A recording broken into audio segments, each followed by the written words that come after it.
ሰላም እንዴት ናችሁ? እኔ እግዚአብሔር ይመስገን ደህና ነኝ። ያላችሁበት ሁላችሁንም እግዚአብሔር በሰላም ይጠብቃችሁ። አሁን ኢትዮጵያ ያለችበት ሁኔታ በጣም እያስፈራ እንደሆነ አንዳንድ መረጃዎች እየጠቆሙ ይገኛሉ። ትግራይ ሙሉ ዝግጅቷን ጨርሳ አሁን ላይ ጦርነት ጀምራለች እየተባለ ይገኛል። ትላንትና ምሽትም በአፋር ክልል በኩል ወደዛ አካባቢ እና በሌላ በኩልም በሁለት አቅጣጫ ጦርነት ከፍቶ ውሏል ተብሏል። ሁሉንም ዝግጅቱን አጠናቆ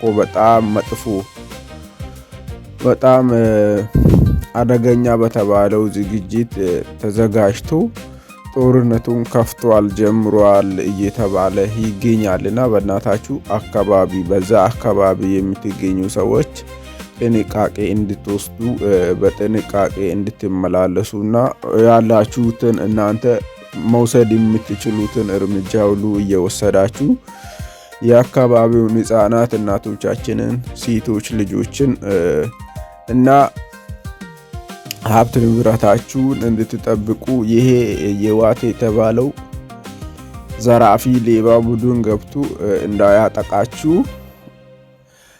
በየአካባቢያችሁ ያላችሁ ሁኔታውን እንዳንተ እንድትከታተሉና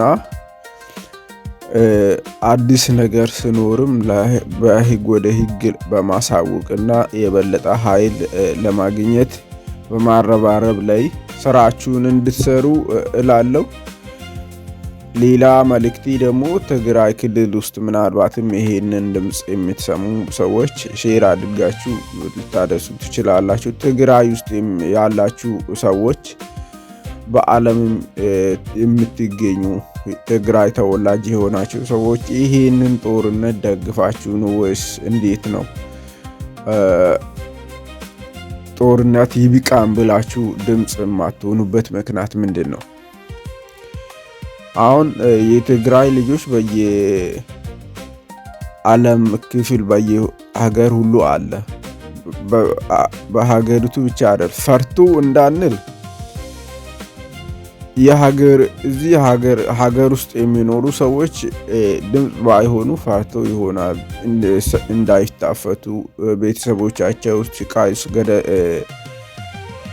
ግድያ እንዳይፈጸምባቸው ፈርቶ ይሆናል ድምፅ ያልሆኑበት ምክንያት። ምናልባትም የኢትዮጵያ ሁኔታ አይታወቅምና እናንተ ውጭ የምትኖሩ ሰዎች በሰው ሀገር የምትኖሩ ዩሮፕ፣ አሜሪካን ብዙ ሀገራት ውስጥ የምትኖሩ ትግራይ ተወላጆች የሆናችሁ ሰዎች ድምፅ የማትሆኑበት ምክንያት ምንድን ነው?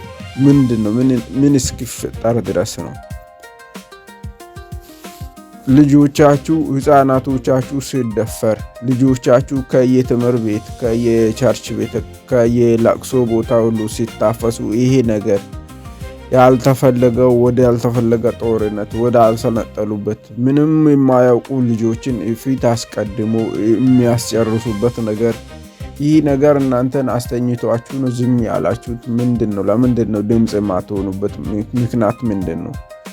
በምትችሉት ነገር ይሄ ነገር እንዲቆም እና በሚቻለው ሁሉ ተደርጎ ሰላም እንዲመጣ የማታደርጉበት ነገር ምንድን ነው? ጦርነቱን ወዳችሁ ይሁን እንዴ? አረ እዚህ ላይም አስቡ። ድምፅ አውጡ፣ ተናገሩ። ዝም አትበሉ። ልጆቻችሁን ታደጉ፣ አባቶቻችሁን ታደጉ፣ ወንድሞቻችሁን ሴት እህቶቻችሁን ታደጉ። በእናታችሁ ጦርነት ለማንም አያዋጣም።